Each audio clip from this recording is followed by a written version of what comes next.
វត្តមានអ្នកអុកញ៉ាអៀនអេឡានលោកជំទាវសារ៉ានម៉ូនីតាលោកស្រីឆេងគឹមនិងកូនប្រុសស្រីចៃទួតជាម៉ាក់ប៉ាក្នុងក្រុមគ្រួសារគ្រប់រូបបានអញ្ជើញមកវត្តអង្គរតូចខាងត្បូងនៅថ្ងៃអាទិត្យ7 ខែមិញឆ្នាំម្សាញ់សប្តាហ៍ស័កពុទ្ធសករាជ2569ថ្ងៃទី25ខែមករាគ្រិស្តសករាជ2026បានប្រគេនទេយ្យទានមានថាវិការបច្ច័យ4បងសុគល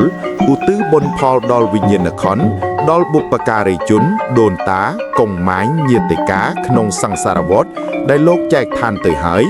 មានផឹងដឹបកុងហៅស្រឿនកុងអៀនលៀងម៉ាទៀនគៀង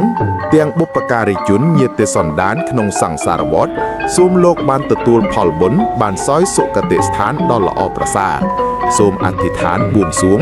ដល់គុណព្រះរតនត្រ័យគុណកែវទាំង3សកទេវរាជព្រះឥន្ទព្រះព្រហ្មទេវតាទាំង8ទិសព្រមទាំងវត្ថុស័ក្តិសិទ្ធិមានឫទ្ធិតេជៈអំណាចបារមីនៃប្រាសាទអង្គរវត្តសូមយាងមកជួយប្រសិទ្ធិពរជ័យសិរីមង្គលវិបុលសុខមហាប្រសើរកើតមានដល់អ្នកអុកញ៉ាអៀនអេឡានលោកជំទាវសារ៉ានម៉ូនីតាលោកស្រីឆេងគឹមនិងកូនប្រុសស្រីចៃទួតជាម៉ាក់ប៉ាក្នុងក្រុមគ្រួសារគ្រប់រូបសូមបានប្រកបសំនឹងព្រះពុទ្ធពរជ័យសិរីសុភមង្គលដ៏ល្អបវរប្រសើរគឺអាយុវណ្ណៈសុខៈពលៈបរិភាណៈកុំបីឃ្លាតអរគុណ